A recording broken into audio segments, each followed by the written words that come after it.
Para sahabat Nabi masih banyak waktu itu. Adakah yang menentang kepada keputusan Sayyidina Utsman menambah azan Jumat jadi 2 kali? Adakah masa itu sahabat Nabi dan tabi'in yang menentang kepada keputusan Sayyidina Utsman bin Affan ketika menambah azan Jumat 2 kali? Ada yang menentang? Tidak. Mendengar riwayat yang menentang, semua mengikuti, semua mengikuti. Kalau ini dianggap bid'ah, Sayyidina Utsman dulu orang yang pertama bid'ah. Lalu siapa? Seluruh sahabat dan tabi'in yang ada di masanya yang mengikuti, semua sepakat kepada sunnah yang dicetuskan oleh Sayyidina Utsman bin Affan. Kalau semua ahli bid'ah dianggap ahli sesat dan sesat dianggap ahli neraka, lalu agama yang mana yang datang kepada kita kalau tidak melalui mereka? Bismillahirrahmanirrahim. Assalamualaikum warahmatullahi wabarakatuh.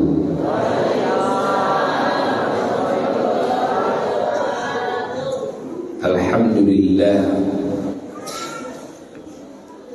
alladzi manna alaina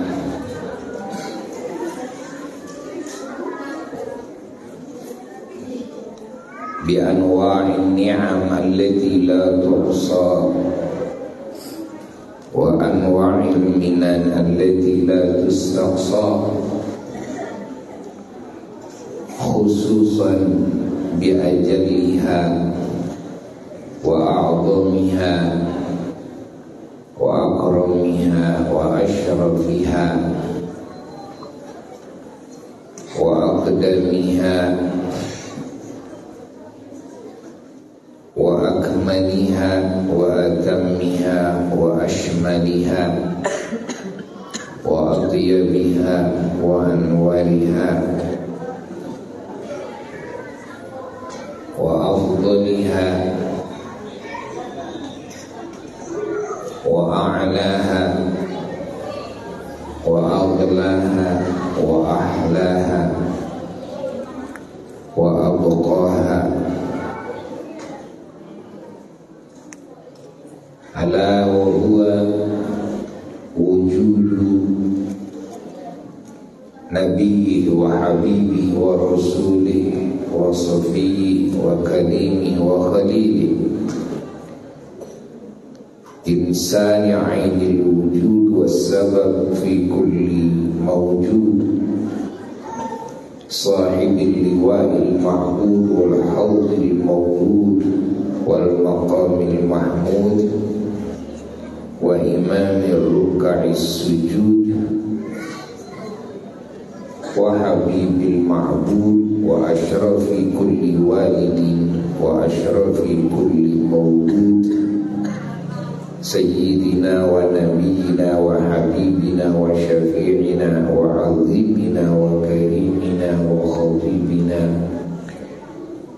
wa syafi'ina wa nurina wa barakatina wa rahmatina wa fakhrina wa dhukhrina wa karamatina wa qurrati a'yunina wa maulana Muhammad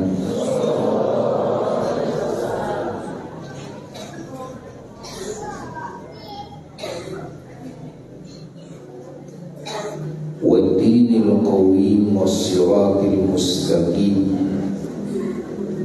الذي جاءنا به نبينا وحبيبنا محمد، وأن جعلنا من أمة سيدنا ومولانا محمد. اللهم صل وسلم وبارك على سيدنا محمد. اللهم صل وسلم وبارك على سيدنا محمد. اللهم صل وسلم وبارك على سيدنا محمد.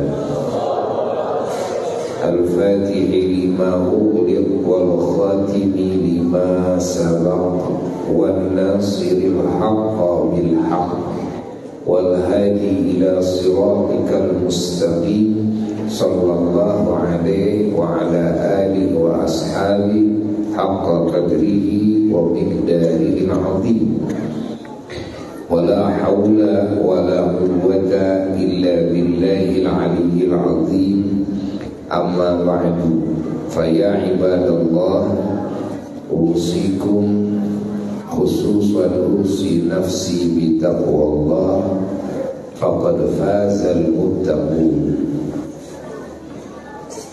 قال الله تبارك وتعالى في القرآن الكريم أعوذ بالله من الشيطان الرجيم بسم الله الرحمن الرحيم قل بفضل الله وبرحمته فبذلك فليفرحوا هو خير مما يجمعون صدق الله العلي العظيم.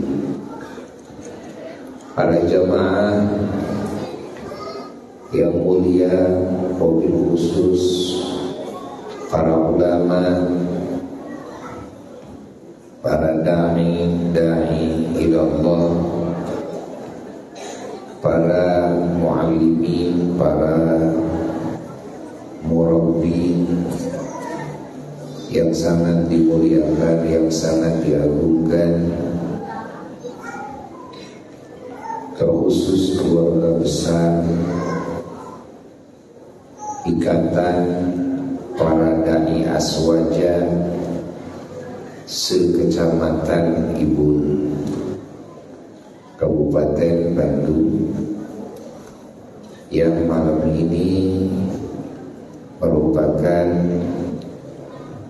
milad para Dai Aswaja se-Kabupaten Bandung, sekecamatan Ibun yang kelima,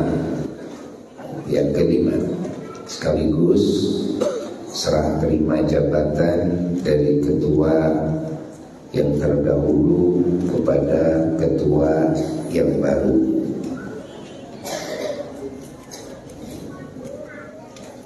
Yang mudah-mudahan semua para ulama, para dai di Kecamatan Ibun khususnya, dan seluruh para ulama, para dai di muka bumi ini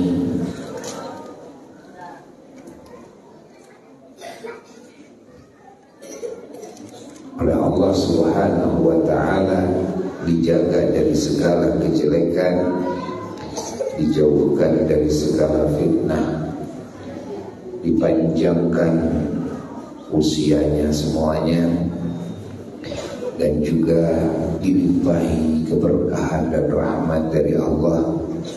Segala langkah-langkahnya diridhoi oleh Allah, dihidayahi dan ditolong oleh Allah, dan dihujani rizki yang hissi, yang ma'nawi, yang zahir, yang batin. Dan semoga Allah Subhanahu wa ta'ala meluluskan perjuangan-perjuangannya dalam meneruskan perjuangan-perjuangan baginda Sayyidina wa Maulana Muhammad sallallahu alaihi wasallam dan para sahabatnya, lalu para tabi'innya, para tabi'innya, dan para ulama-ulama setelahnya di atas thariqah yang suci, di atas manhaj yang mulia yang disebut dengan Ahlus Sunnah wal Jamaah, yang disingkat di Indonesia dengan singkatan Aswaja.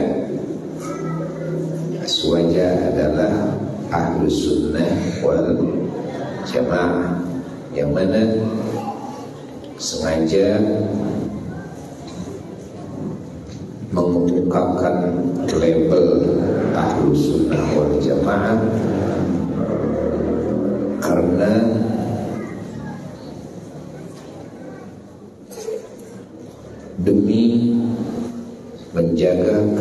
rincian ajaran baginda Rasulullah sallallahu alaihi wasallam, bahwa ajaran beliau dan ajaran seluruh para nabi dan para rasul yang sebelumnya alaihissalatu wassalam, yang pada hakikatnya adalah ajaran Allah, pada hakikatnya adalah dinul Islam, agama Islam, semuanya manhajnya adalah ahlus sunnah wal jamaah. Tidak ada ajaran seorang Rasul pun kecuali ahlus sunnah wal jamaah.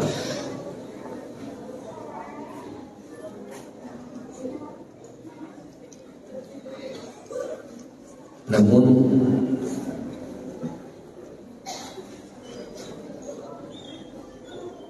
muncul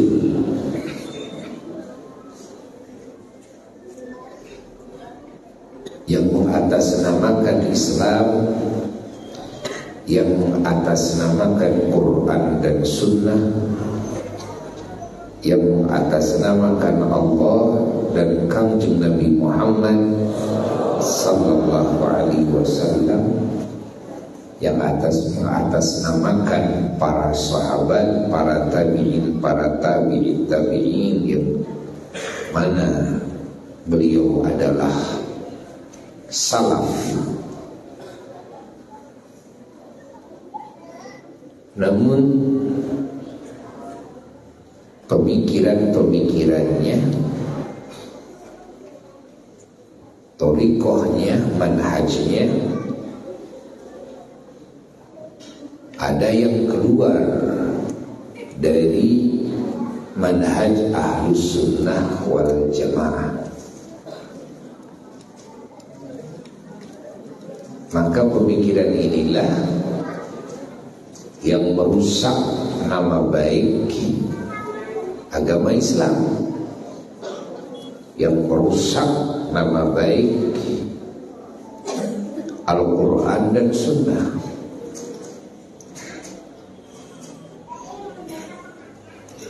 Maka kewajiban para ulama-ulama ahlus sunnah wal jamaah, yang pertama, memahamkan kepada semua masyarakat muslim khususnya, dan kepada semua umat manusia pada umumnya, atau non-muslim sekalipun, tentang ajaran Islam ala manhaji ahli sunnah wal jamaah. Satu. Yang kedua, kewajiban para ulama ahli sunnah wal jamaah adalah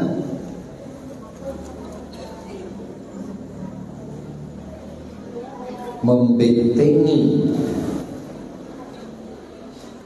semua umat Islam, membentengi ajaran Islam dari fikrah-fikrah, pemikiran-pemikiran, pemahaman-pemahaman yang bertolak belakang dengan fikrah-fikrah dan pemahaman-pemahaman ahlus sunnah wal jamaah, imma yang datang dari luar umat Islam, wa imma yang muncul dari dalam umat Islam itu sendiri. Ini kewajiban para ulama ahli sunnah wal jamaah. Tidak boleh diam. Ulama ahli sunnah wal jamaah harus memahamkan ajaran Islam sesuai dengan manhaj ahli sunnah wal jamaah itu seperti apa, dan harus membentengi ahlus sunnah wal jamaah ini, agama ini, dari semua mafahim, pemahaman-pemahaman, dan afkar, pemikiran-pemikiran yang mukhalafah, yang bertolak belakang dengan hakikat ajaran Ahlus Sunnah wal Jamaah.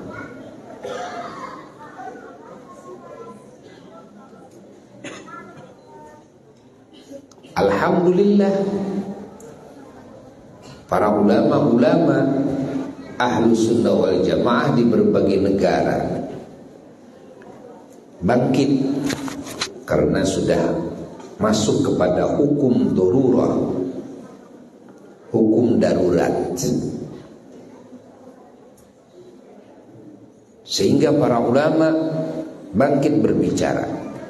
Bahkan sudah diadakan banyak muktamar-muktamar, termasuk Abuya sendiri ikut menghadiri muktamar di dalam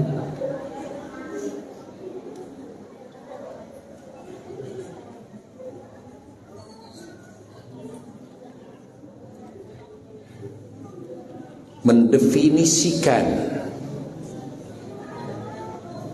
hakikat Ahlus Sunnah wal Jamaah.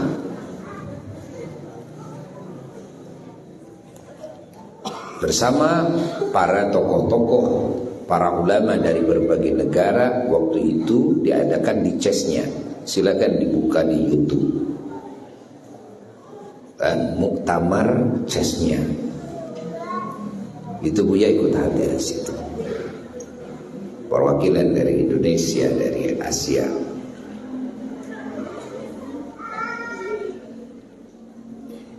Setiap ulama memunculkan pemikiran-pemikirannya tentang apa itu hakikat Ahlus Sunnah wal Jamaah, sehingga menjadi satu keputusan bahwa Ahlus Sunnah wal Jamaah itu begini. Selain itu, meskipun mengaku Ahlus Sunnah wal Jamaah, bukan Ahlus Sunnah wal Jamaah, ngaku boleh barang tetap. Seperti sekarang yang mengaku salafi. Salafi itu pemikirannya, ajarannya, manhajnya mengikuti kepada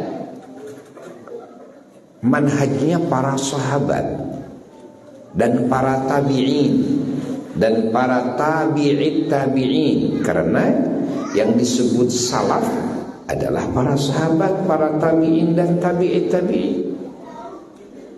Namun kenyataannya banyak yang mengaku salafi tapi justru bertolak belakang dengan manhajnya para sahabat, para tabi'in, para tabi'it tabi'in. Bahkan yang sudah jelas-jelas mengikuti kepada manhajnya para salaf dianggap ahli bid'ah. Contoh, siapa yang menyusun semua bab-bab fikih dalam syariat Islam yang dibukukan, yang mana beliau-beliau adalah ulama-ulama yang sampai kepada martabat mujtahid mutlak. Mereka adalah para ulama-ulama salaf.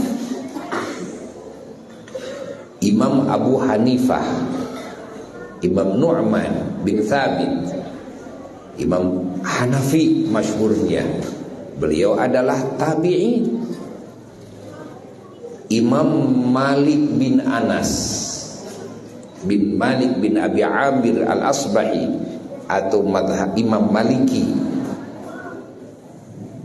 beliau adalah tabi'in. Menurut sebagian riwayat tabi'in. Siapa lagi? Al-Imam Muhammad bin Idris Asy-Syafi'i, yaitu Imam Syafi'i, imam kita semua dalam ilmu syariat. Beliau adalah tabi'it tabi'in. Lalu siapa lagi? Imam Ahmad bin Hanbal Al-Adnani Asy-Syaibani, atau disebut Imam Hambali. Beliau adalah tabi'it tabi'in. Tabi'in muridnya sahabat, tabi'it tabi'in muridnya tabi'in. Inilah para salaf. Maka siapapun umat Islam yang di dalam syariat Islamnya mengikuti kepada buah ijtihadnya salah satu daripada imam yang 4 ini, berarti as-salafi. Benar-benar as-salafi.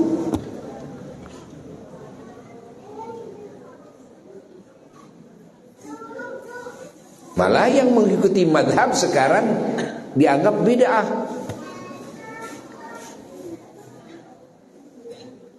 Saudara-saudara kita ada yang menentang madhab,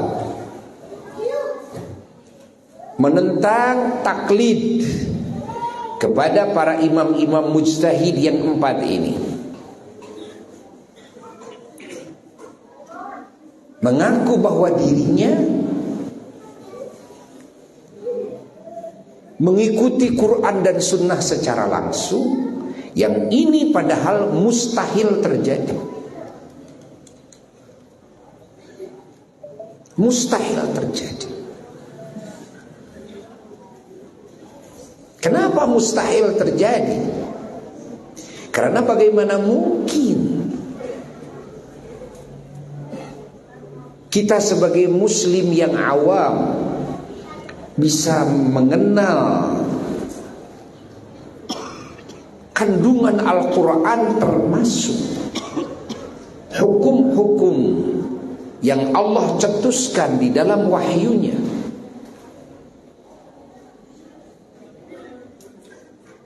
yang menghakimi semua sendi-sendi kehidupan, yang hukum itu menjadi wajib, menjadi sunnah, menjadi haram, menjadi makruh, dan menjadi jaiz atau ubah. Mungkinkah semua muslim bisa mengenal itu secara langsung? Tidak mungkin.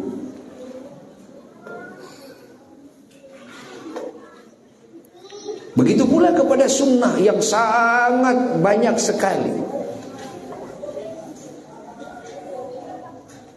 Mungkinkah setiap muslim bisa mengenal kepada kandungan sunnah-sunnah Rasulullah Sallallahu Alaihi Wasallam secara keseluruhan, dari A sampai Z?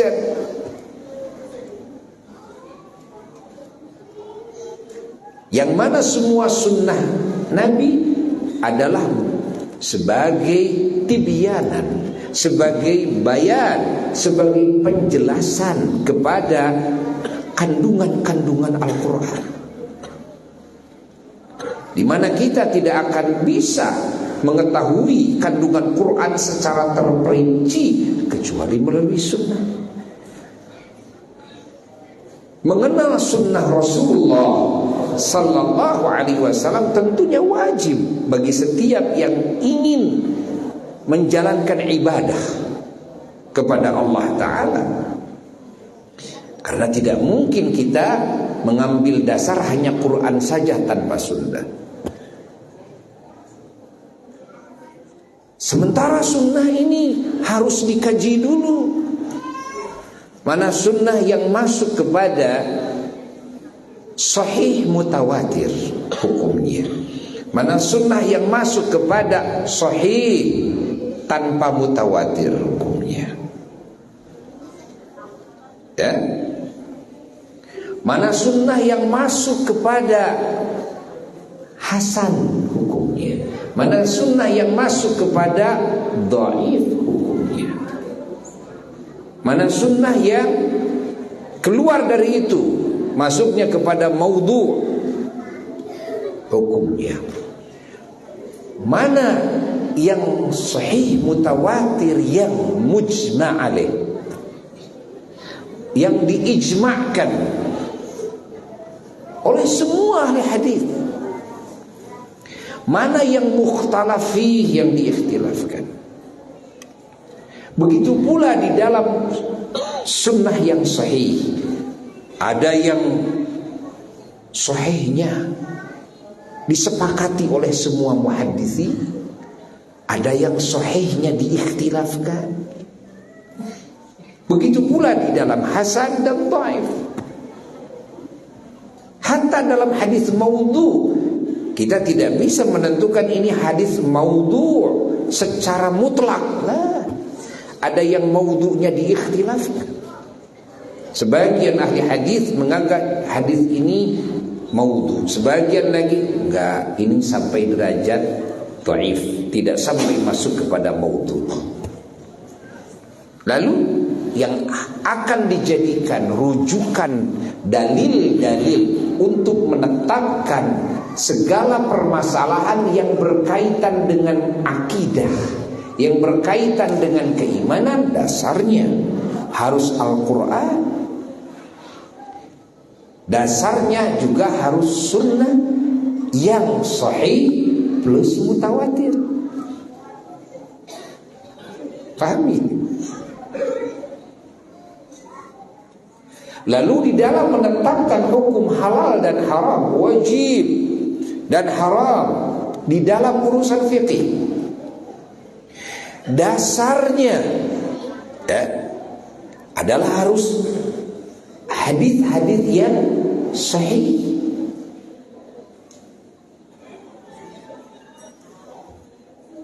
Adapun keutamaan di dalam amal, boleh dasarnya hadis-hadis yang dhaif.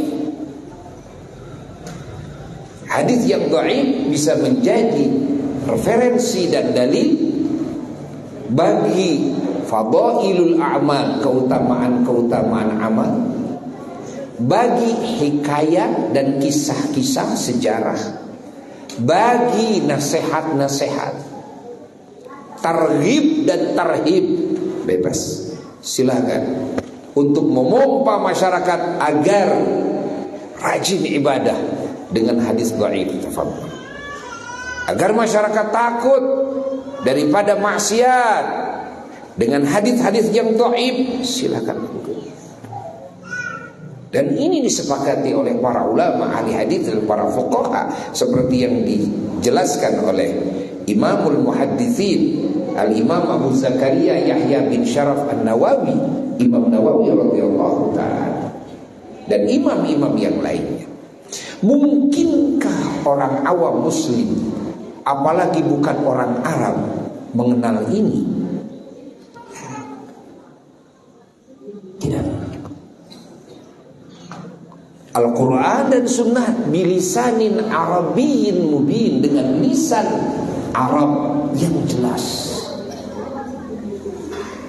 Lisan Arab bukan lisan Arab sekarang yang banyak perbedaan di dalam istilah, dalam maknanya. Sudah campur bahasa-bahasa asing dijadikan bahasa Arab yang disebut mu'arrab. Kalau kita ngomong di Arab Saudi saja atau di mana, apalagi di Yaman, bilang sambal sudah biasa. Bahasa Arab pakai bahasa sambal, kecap. Apakah ada dalam lisan Arab di zaman Rasulullah sallallahu alaihi wasallam? Tidak. Lisan Arab yang digunakan adalah lisan Arab yang digunakan oleh Rasulullah sallallahu alaihi wasallam dan orang-orang Arab yang ada di masa itu, yang disebut dengan Arab Uroba. Mungkinkah orang Arab menguasai lughah Arabiyah Uroba? Tidak. Harus luas penguasaan di dalam lughah Arabiyah Uroba ini. Lalu di dalam lughah Arabiyah ini juga ada qanun-qanun, ada qawaid-qawaid, baik yang berhubungan dengan bangunan kalimat maupun yang berhubungan dengan makna. ilmu nahwu, ya, ilmu sharaf. Ini berhubungan dengan bangunan-bangunan kalimat, ya. Ini kalau tidak menguasai secara luas ilmu nahwu dan sharaf, ini orang akan tersesat ini. Di dalam menerjemahkan Al-Quran dan Sunnah pasti dia tersesat. Karena yang menjadi fa'il dan maf'ul kalau sudah dibalik akan lain maknanya.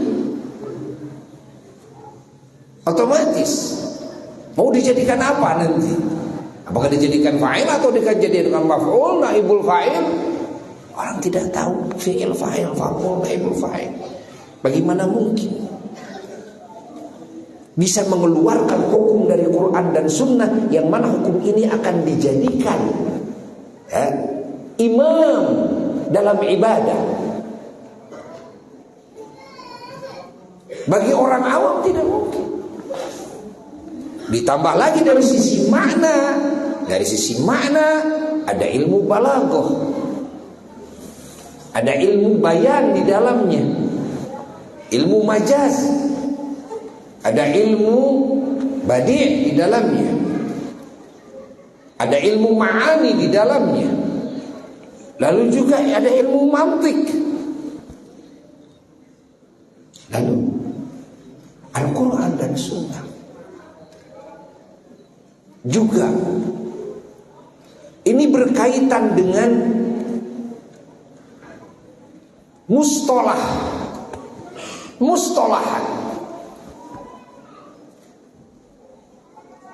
Maka setiap orang yang akan melahirkan hukum dari Quran dan Sunnah harus menguasai ilmu mustalahat, baik mustalahat tafsir maupun mustalahat hadis.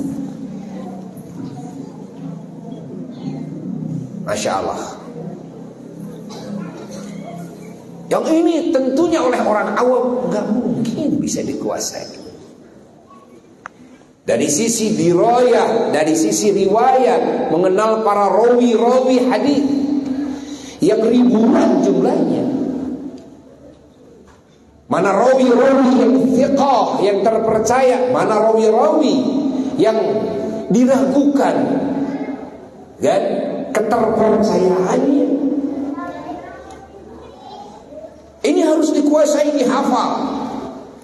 Dari mulai guru kita yang merawikan hadis tersebut, siqahkah guru kita atau tidak? Menerima dari siapa? Dari gurunya. Gurunya siqahkah atau tidak? Harus sesuai dengan kriteria kesiqahan sebagai rawi. Sampai siapa? Sampai baginda Sayyidina Muhammad. Mungkinkah orang awam menguasai?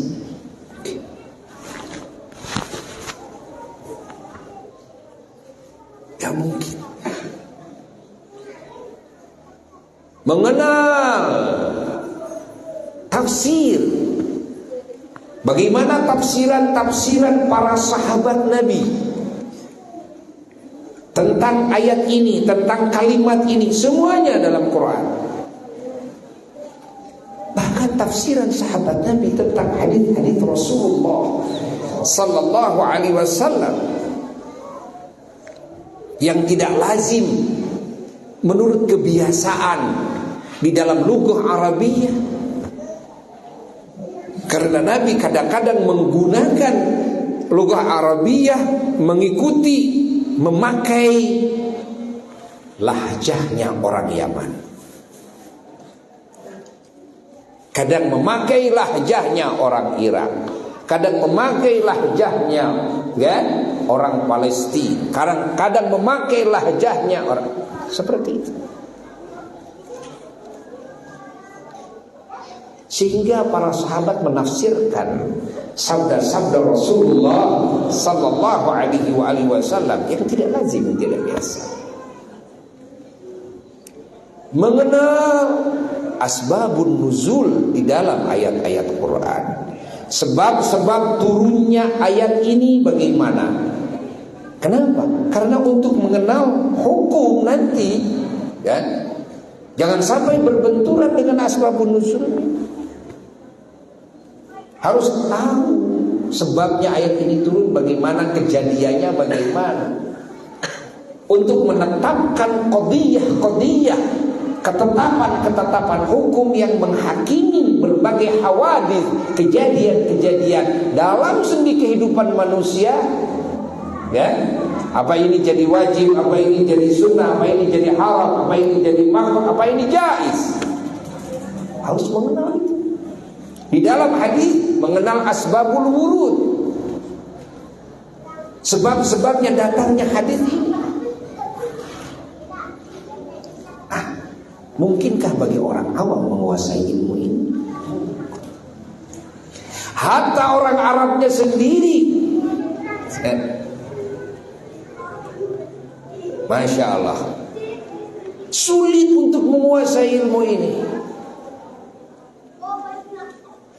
Makanya bagi umat Islam tidak ada cara untuk menjadi muslim yang baik, yang bisa melaksanakan ibadah dengan baik, kecuali dia taklid kepada ulama-ulama mujtahid yang jelas-jelas punya keahlian di dalam ijtihad, yang jelas-jelas menguasai semua fan-fan keilmuan, jelas-jelas kealimannya, kemujtahidannya. Seperti halnya imam yang 4 itu.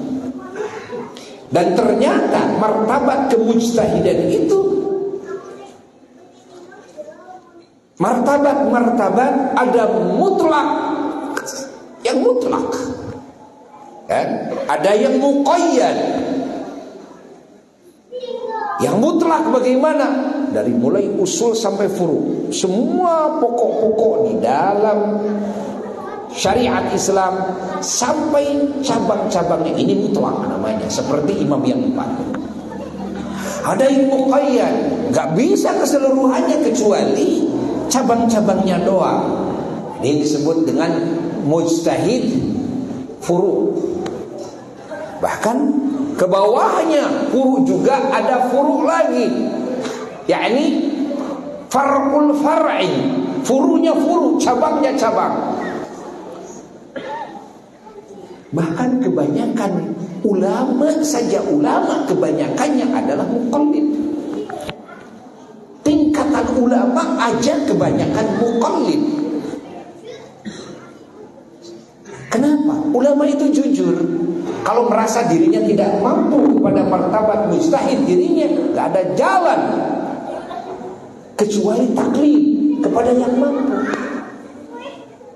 Mereka mengaku lastu bimujtahid, saya bukan mujtahid, saya adalah muqallid. Walaupun menguasai nahwu, sharaf dan sebagainya, tapi tetap saya muqallid. Karena saya sadar saya tidak mampu. Inilah kebanyakan tingkatan ulama juga seperti itu. Allah. Lalu bagaimana mungkin kita loncat kepada Quran dan hadis untuk mengenal hukum yang akan dijadikan imam dalam ibadah kita kepada Allah Jalla Jalaluhu wahdah, tanpa taklid kepada para ulama? Gak mungkin. Maka jelas ini salahnya pemikiran yang keluar daripada pemikiran ahli sunnah wal jamaah, yang mana mereka menafikan taklid, menafikan semua madhab dan fatwa-fatwa ulama dalam madhab. Mereka mengajak masyarakat awam untuk langsung loncat kepada Al-Quran dan Sunnah. Bagaimana mungkin? Gak akan mungkin. Tidak akan mungkin. Maka pemikiran ini pemikiran yang keluar daripada fikrah ahli sunnah wal jamaah, harus dijelaskan oleh ulama. Salah bahwa pemikiran alla madhabiyah. Apa alla madhabiyah itu? Artinya tidak ada madhab. Itu adalah pemikiran yang salah total. Harus ada. Kenapa? Karena kebanyakan, bisa disebut 99,9%, semuanya tidak akan mampu menjadi mujtahid. Kalau tidak mampu menjadi mujtahid, bagaimana ibadahnya? Ya harus taklid kepada ulama yang jelas-jelas mujtahid, harus mengikuti fatwa ulama. Kalau ingin bisa ibadah yang benar, kembali kepada ulama, ikuti fatwa ulama, karena hanya ulama yang tahu, selain ulama nggak akan tahu. Ya.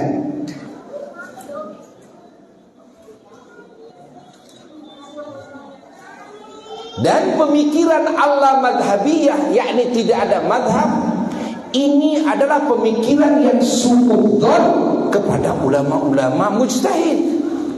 Seolah ulama-ulama mujtahid yang berijtihad itu tidak berdasarkan Quran dan Sunnah. Lalu kalau dipertanyakan Imam Syafi'i, Imam Malik, Imam Abu Hanifah, Imam Ahmad, beliau-beliau ijtihad, lalu ijtihadnya ijtihad dalam hal apa? Dasarnya apa? Jadi,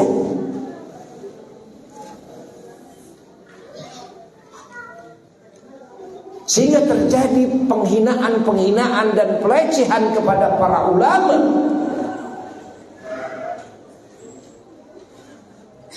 Merasa benar, saya mah kembali langsung kepada Quran hadis.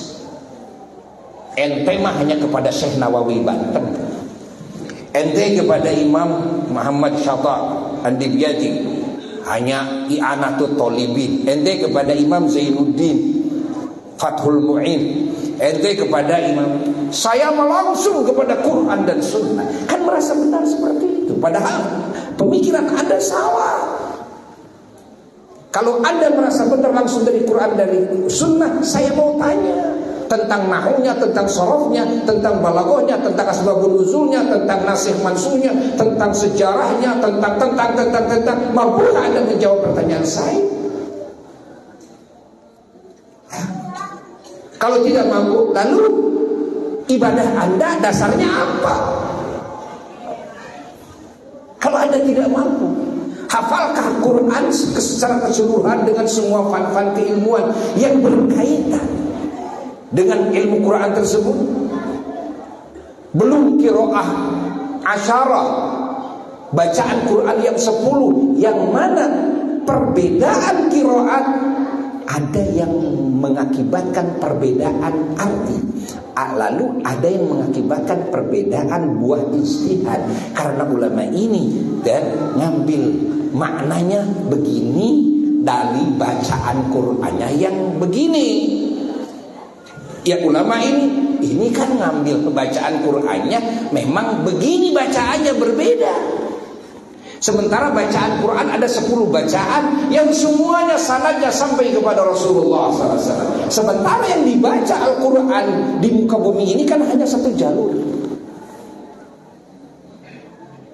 Orang awam sekali. Lalu disebut kembali kepada Quran dan Sunnah, seperti Anda bagaimana teknisnya tidak mungkin. Maka bagi orang awam yang disebut dengan kembali kepada Quran dan Sunnah, harus kembali kepada fatwa ulama. Yang bisa kembali kepada Quran dan Sunnah hanyalah para mujtahid-mujtahid. Selain para mujtahid, tidak mungkin bisa kembali langsung kepada Quran dan Sunnah. Tidak mungkin. Oleh sebab itulah kalian akan tahu kepada rahasia firman Allah ketika Allah Ta'ala memerintahkan kepada kita hambanya agar taat. Satu, ati'ullah, taat kepada Allah. Wa ati'ur rasul, dan kalian harus taat kepada Rasul. Ini sudah jelas. Tidak ada yang beda pendapat. Tapi bukankah Allah meneruskan firman-Nya? Ya? Apa? Wa ulil amri minkum.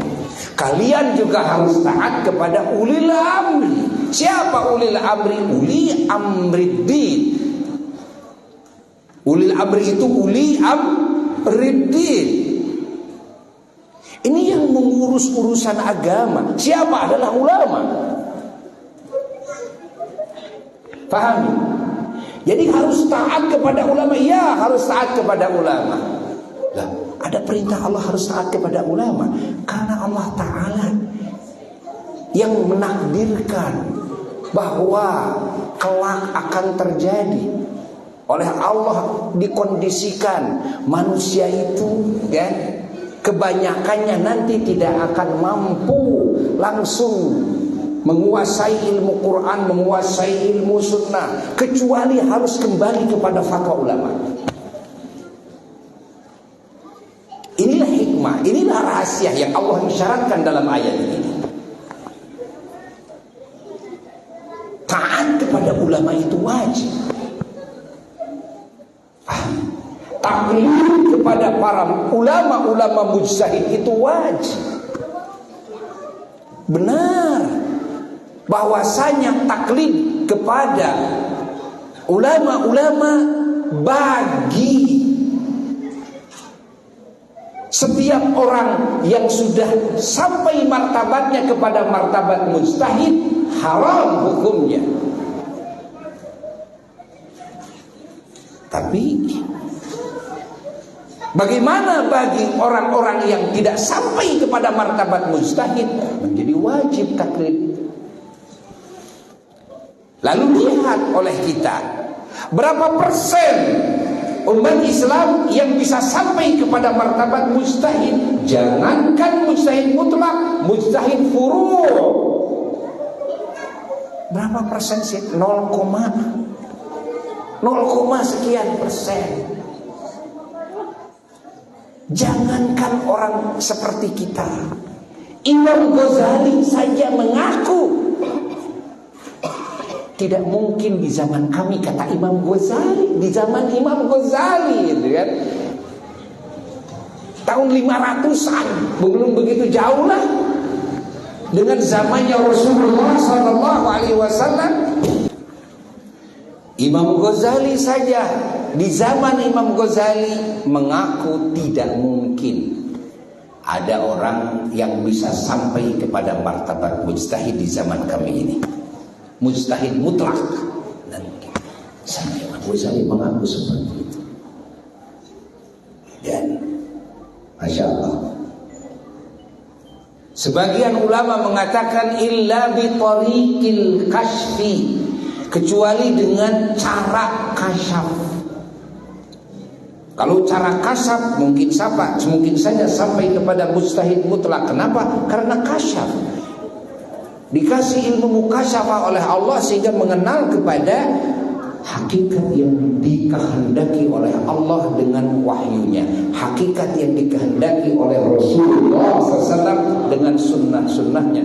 Tapi jalan kasyaf khusus para wali-wali Allah, dan jalan kasyaf semuanya dirahasiakan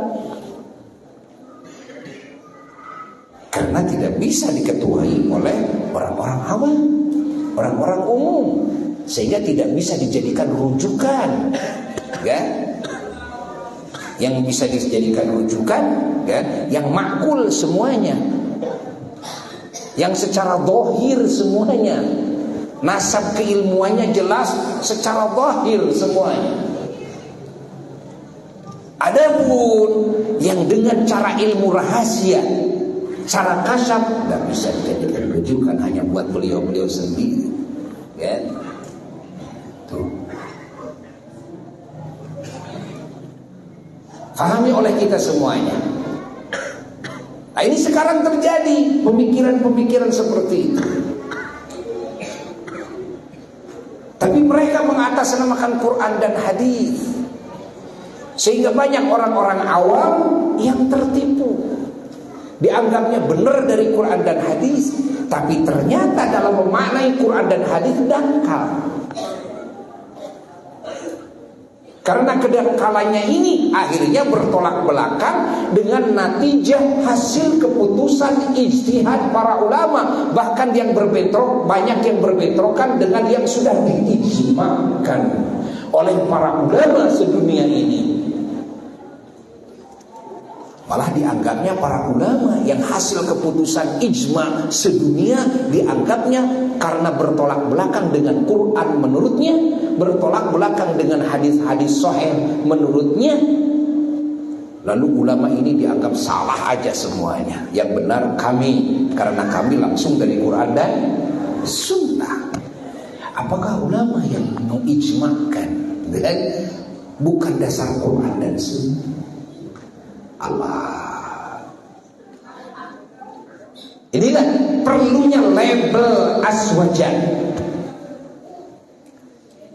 yang sahih. Inilah perlunya label ahli sunnah wal jamaah dan label as-salafi yang sahih.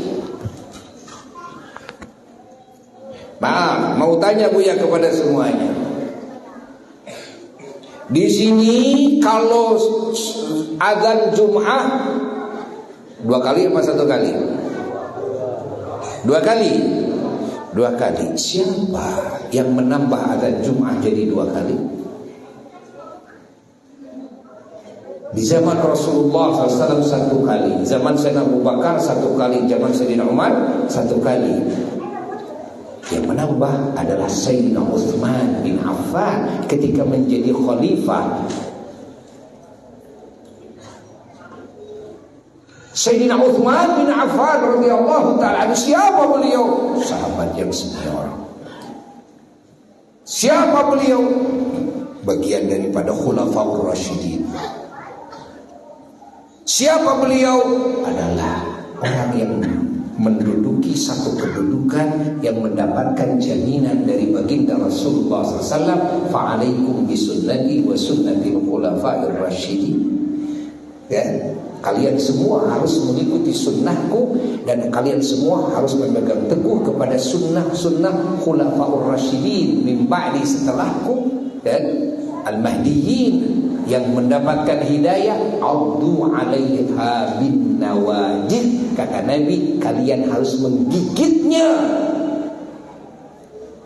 dengan apa? Dengan geraham-geraham kalian. Pegang teguh. Siapa Sayyidina Utsman? Sahabat. Para sahabat Nabi masih banyak waktu itu. Adakah yang menentang kepada keputusan Sayyidina Utsman menambah azan Jum'ah jadi 2 kali? Adakah masa itu sahabat Nabi dan tabi'in yang menentang kepada keputusan Sayyidina Utsman bin Affan ketika menambah azan Jum'ah 2 kali? Ada yang menentang? Tidak. Mendengar riwayat yang menentang? Semua mengikuti? Semua mengikuti. Kalau ini dianggap bid'ah, Sayyidina Utsman dulu orang yang pertama bid'ah.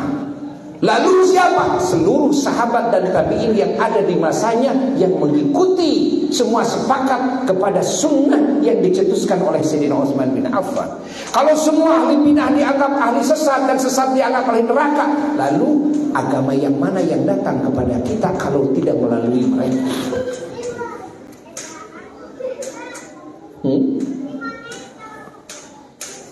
Bukankah beliau adalah salaf?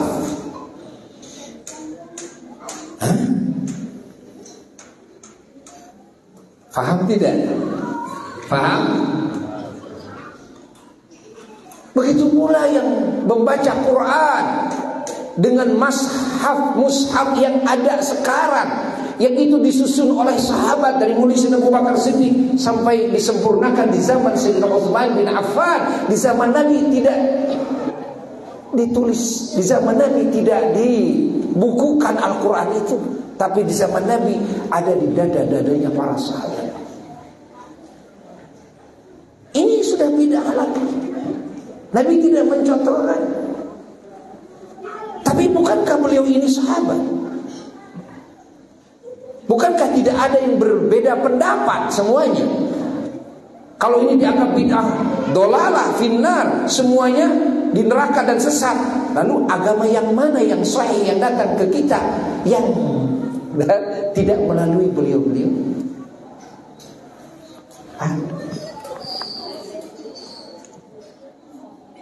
Maaf ya. 20 rakaat. Siapa yang memerintahkan? Orang yang pertama memerintahkan diberjamaahkan salat tarawih dan bilangannya 20 rakaat. Dan pelaksanaannya 2 rakaat. Siapa coba orang pertama? Sayyidina Umar bin Khattab. Siapa Sayyidina Umar bin Khattab?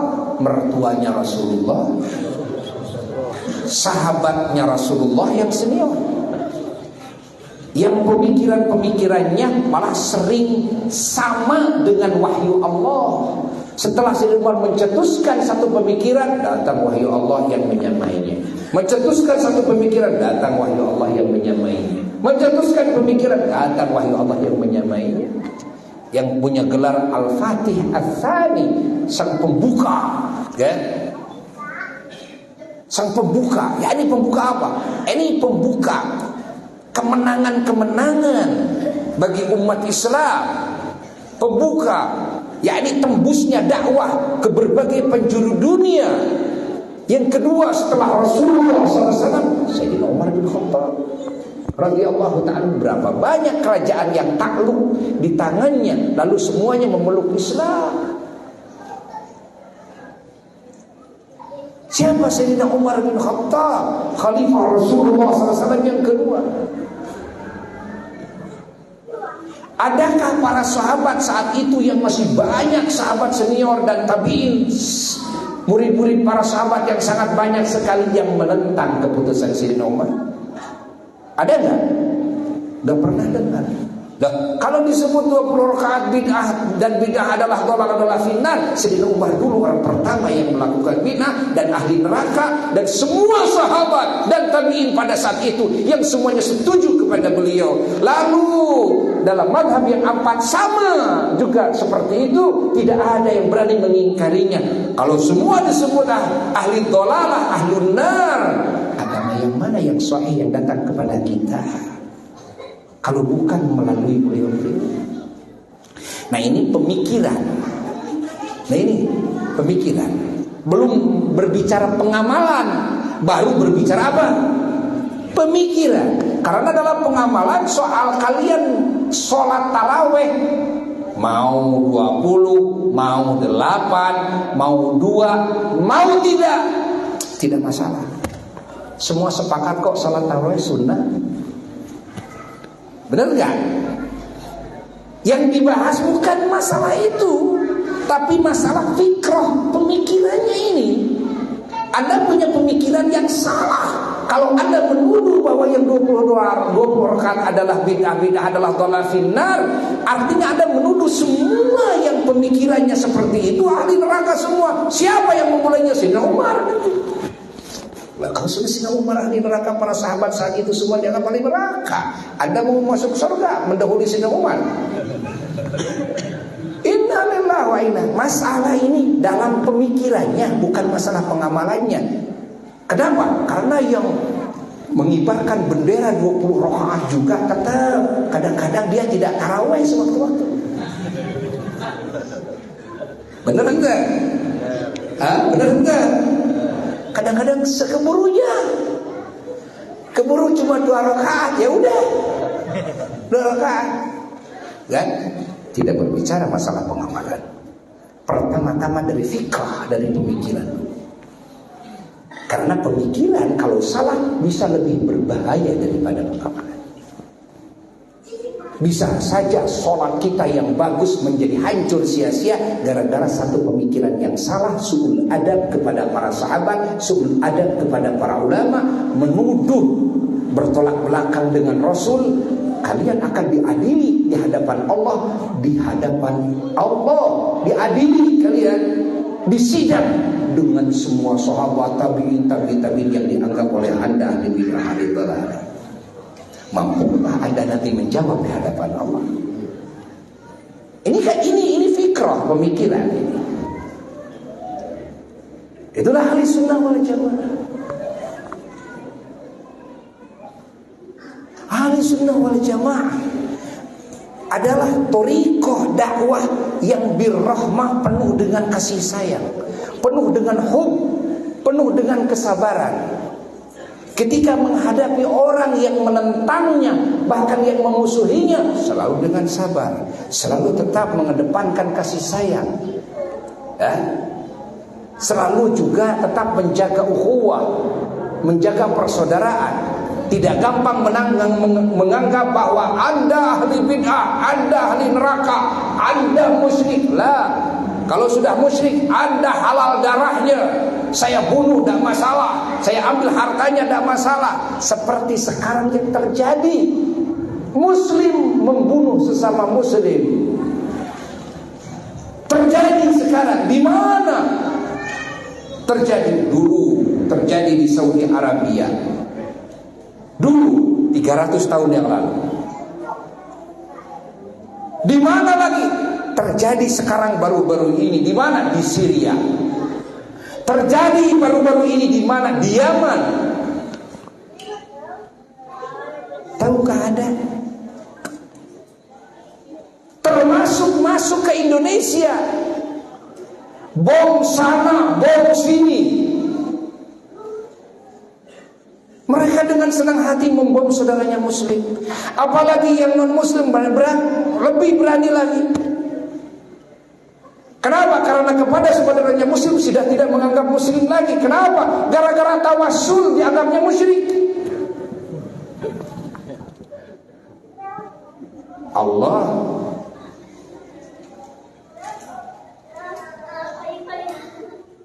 begitu ditelaah, ini orang yang keras seperti ini faham lahir dari faham seperti apa sih? Ternyata adalah faham-faham yang keluar dari ahli sunnah wal jamaah. Di antaranya adalah faham-faham Wahabiyah. Faham-faham Wahabiyah yang dicetuskan oleh Muhammad bin Abdul Wahhab 300 tahun yang lalu. Yang mencetuskan pemikiran Wahabiyah. Yang Wahabiyah ini melahirkan pemikiran yang radikal, ya. Coba cek terjadi di Syria ini. Ternyata ahli sunnah wal jamaah tidak ikut-ikutan perang. Enggak. Yang perang siapa? Hanya dua kelompok, Wahabi dan Syiah. Wahabi dan Syiah. Musuh bebuyutannya Wahabi adalah Syiah, musuh bebuyutan Syiah adalah Wahabi. Tapi kan dampaknya kepada ahli sunnah wal jamaah. Lihat di Yaman, sama Wahabi dan Syiah. Dampaknya kepada ahli sunnah wal jamaah. Pahami oleh kita semuanya, ya. Pahami. Maka tidak ada pemikiran-pemikiran dan thariqah di dalam beragama Islam yang betul-betul membawa kepada kedamaian, membawa kepada keamanan, membawa kepada persaudaraan, baik sesama muslim maupun antara muslim dan maupun non muslim, membawa kepada saling sayang menyayangi, kepada saling mencintai dengan sesama, kecuali thariqahnya ahli sunnah wal jamaah. Coba cek. Hanya ahli sunnah wal jamaah. Maka disinilah kita harus bangga, bersyukur menjadi muslim yang ahli sunnah wal jamaah. Dan alhamdulillah untuk kecamatan Ibu, ya, ada persatuan, ya, para dai-dai ahli sunnah wal jamaah. Bangga kita. Alhamdulillah, bersyukurlah kepada Allah. Bersyukur kepada Allah. Ini di Indonesia, kalau bukan ulama ahli sunnah wal jamaah yang memimpin pemikiran-pemikiran akhlak, niat, amaliyah dan ucapan di dalam beragama, Indonesia ini sudah lebih dulu hancur. Tapi karena yang mendidik bangsa Indonesia dulu adalah para wali songo, ulama-ulama dan aulia-aulia dari keturunan baginda Rasulullah sallallahu alaihi wasallam yang mengajarkan ajaran agama Islam dan ala manhaji ahli sunnah wal jamaah. Masya Allah, di dalamnya ada thariqah, di dalamnya ada tasawuf, ya, yang dengan ajaran seperti itu kehidupan manusia akan aman, kehidupan manusia akan damai, kehidupan manusia akan saling sayang menyayangi, saling mencintai.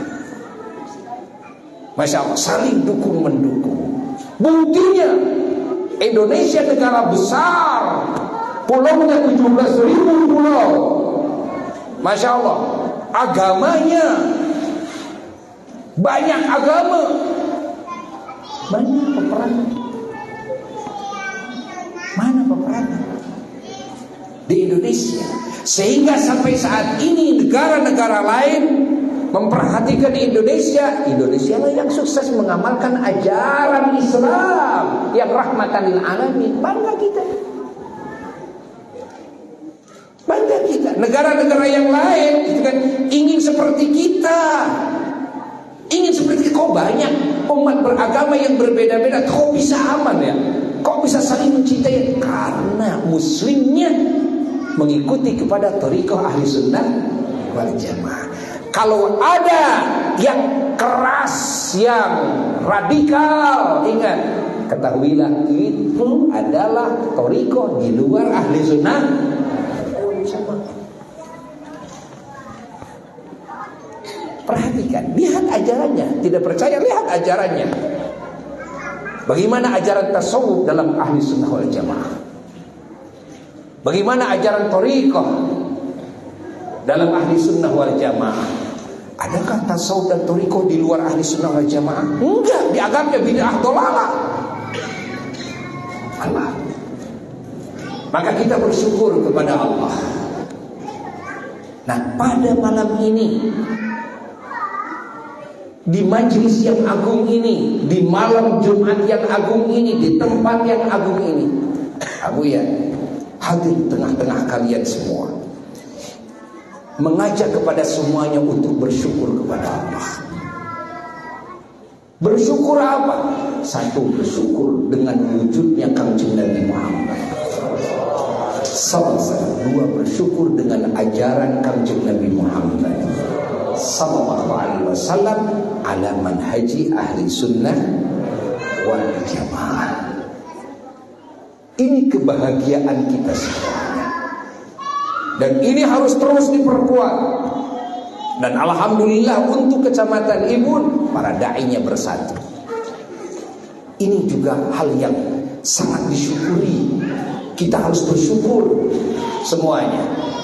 Dan Abu ya mengajak kepada semuanya, khususnya di Jawa Barat ini, untuk menyatukan persepsi kita, menyatukan perjuangan kita, semua ulama ahli sunnah wal jamaah agar bersatu semuanya, dan semua majelis-majelisnya agar diadakan sewaktu-waktu minimal sebulan sekali untuk duduk bersama semuanya di setiap kecamatan.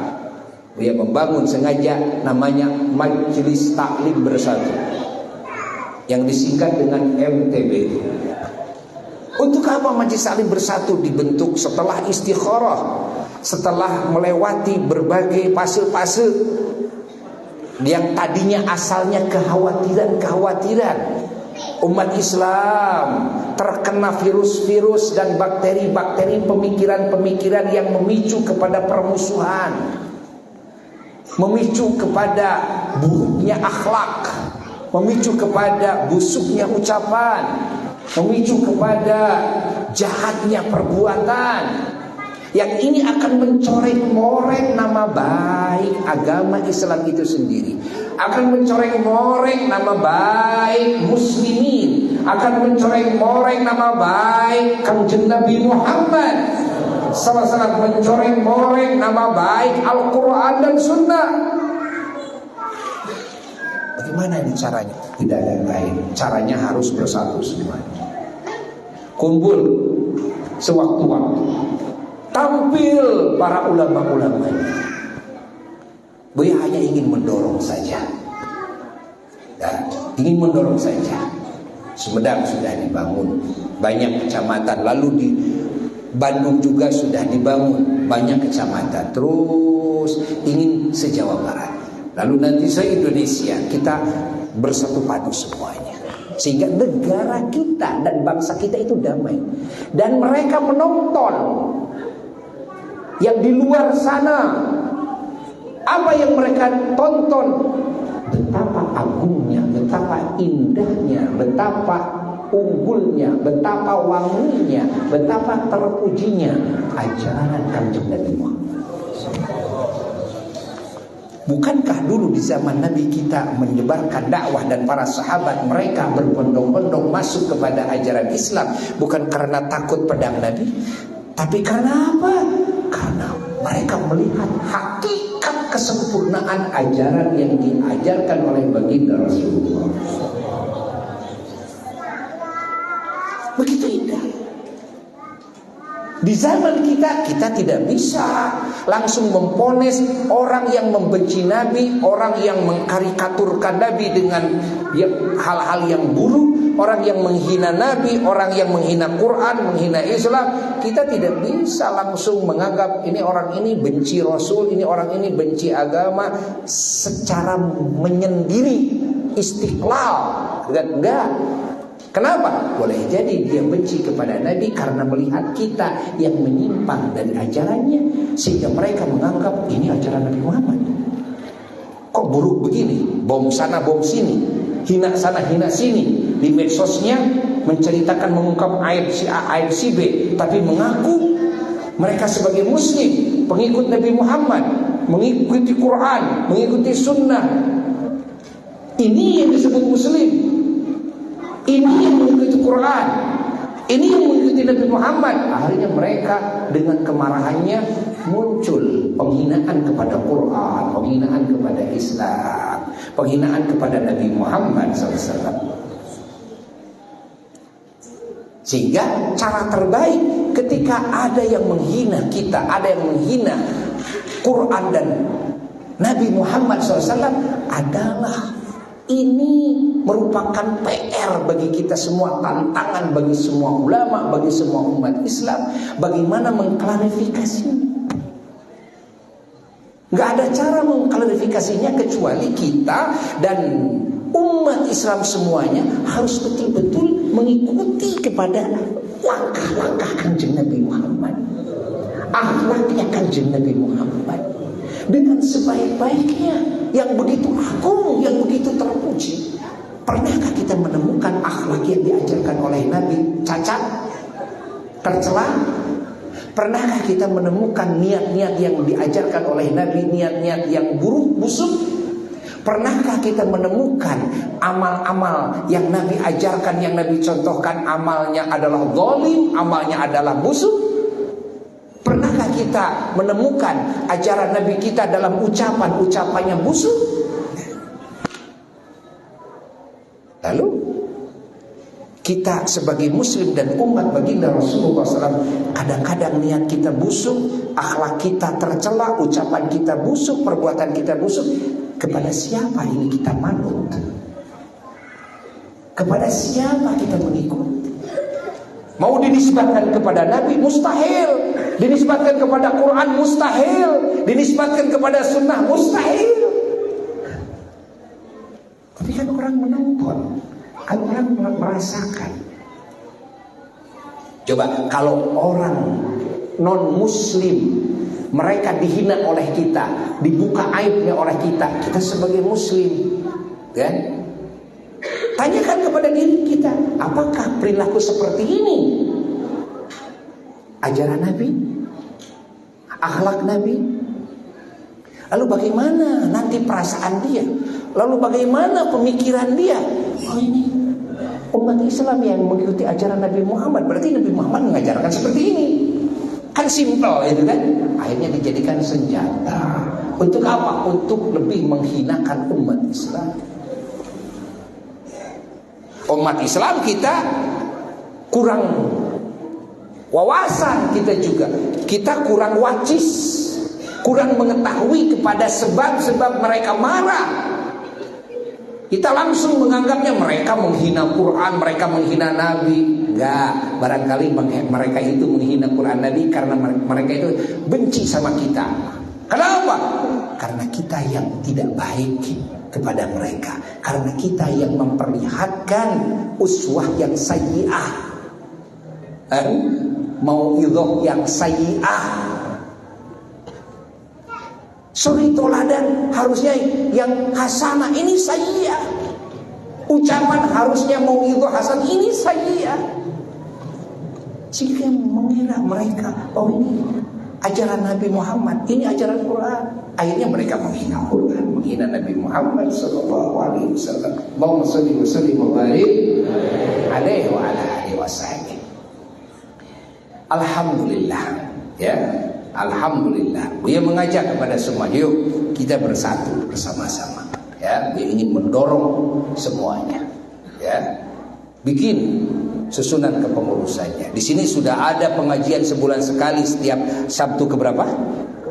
Keempat pagi-pagi. Soal waktu tidak usah malam, mau pagi dan sebagainya silahkan. Nanti sewaktu-waktu Buya hadir atau anak-anak Buya hadir untuk terus mendorong. Dan kita para ulama dan kita para dai bangkit semuanya. Bahkan yang para dai yang ada di Ibun ini yang begitu kompak, katanya lebih dari 80 para dai yang masuk ke dalam grup, ya kan? Kesatuan persatuan para dai-dai Aswaja sekecamatan Ibun ini, nanti bisa kita mengisi kecamatan-kecamatan yang masih kekurangan dai, ya. Apalagi yang tidak ada. Dan kita garap semuanya, minimal untuk Kabupaten Bandung dulu. Ya, kita garap. Para dai-dai semuanya siap apa enggak? Siap. Alhamdulillah. Kompak nih, siap apa enggak? Siap. Alhamdulillah. Kan sudah bersatu. Sudah bersatu. Tinggal lebih dikompakkan lagi, pengajiannya lebih dikompakkan lagi. Insya Allah Buya mendorongnya semuanya, ya, sehingga kita bersatu. Kita akan memulai dari kabupatennya masing-masing, lalu disatukan menjadi se-Jawa Barat, lalu nanti disatukan lagi menjadi se-Indonesia, ya. Ini perjuangan yang sangat mulia, perjuangan yang sangat agung sekali. Ikhlaskan niat kita lillahi ta'ala, ya. Karena yang kita perjuangkan adalah yang akan menguntungkan semua pihak, yang akan memuliakan derajat semuanya, yang akan menyelamatkan semua dari berbagai bencana, dari permusuhan, dari kerusuhan dan sebagainya, dan yang akan bisa membangun negeri ini bersama-sama maju melesat, kan? Dan akan menjadikan bangsa ini sebagai uswah hasanah bagi negara-negara lain. Semoga Allah Subhanahu wa ta'ala memberikan petunjuk dan pertolongan kepada kita semuanya. Dan semoga Allah Subhanahu wa ta'ala mengistiqomahkan dan menetapkan kita pada jalan Ahlus Sunnah wal Jamaah sampai kita menghadap Allah, sampai kita menghadap baginda Nabi Muhammad sallallahu alaihi wa alihi wasallam. Semoga kalimat ini manfaat, ya, khususnya bagi yang ngomongnya, umumnya bagi yang mendengarkannya. Selamat bagi ketua para dai Aswaja yang baru, yaitu pengersa Al-Ustaz Yana hafizahullah ta'ala wara'ah, dan juga semua para dai-dai yang masuk dalam wadah ini hafizahullah. Semoga Allah jaga semuanya dari segala kejelekan, semoga Allah tinggikan derajatnya semuanya, semoga Allah kasih pertolongan, ya, di dalam dakwahnya dan kasih kelancaran, dan semoga Allah Subhanahu wa ta'ala melimpahkan keberkahan, melimpahkan rahmat, melimpahkan keridhaan, melimpahkan rezeki, melimpahkan nikmat dan kebahagiaan kepada beliau-beliau dan keluarganya dan para muridnya, para jamaahnya semua, dan para pencintanya semuanya. Dan semoga kita di dunia berkumpul, di kubur berkumpul bersama baginda Rasulullah SAW. di akhirat berkumpul bersama baginda Rasulullah SAW di bawah bendera beliau, dan juga di dalam wilayah danau beliau, bisa minum dari danaunya, bahkan bisa minum dari telapak tangan kanjeng Nabi Muhammad SAW yang teragung, dan kita bersama-sama masuk surga Firdaus A'la tanpa dihisab dan tanpa diadab, dengan syafaat kanjeng Nabi Muhammad sallallahu alaihi wasallam. Dan semua ahli pengajian ini semuanya menjadi ahli keselamatan, ahli kebahagiaan, ahli kemuliaan, semuanya seperti di dunia kita bersatu, ulamanya, umaroknya, umatnya, dari jajaran kepolisian, dari jajaran TNI, dari akademisi, juga dari ormas-ormas, dari LSM, dan juga dari parpol,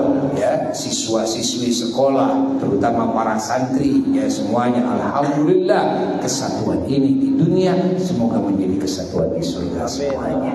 Karena kita mendengar masuk surga itu tidak sendiri-sendiri, tapi zumaro. Zumaro, apa zumaro itu? Zumroh, ngalut ngengkei, ya, ngalut ngengkei ngaban. Oh, ahli sunnah wal jamaah semuanya tuh kita masuk surga sadayana. Dan seorang warga insyaallah ya, zumara. Mudah-mudahan orang sadayananya bisa ngalut ngengkei ngaban dalet ke surga Firdaus A'la.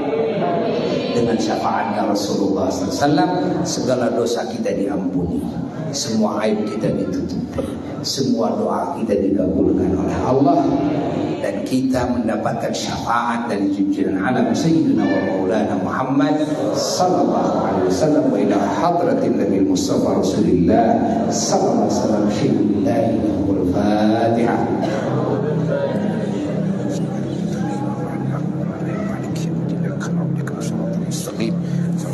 غير المغضوب عليهم ولا الضالين رب اغفر لي آمين. والسلام عليكم ورحمة الله وبركاته.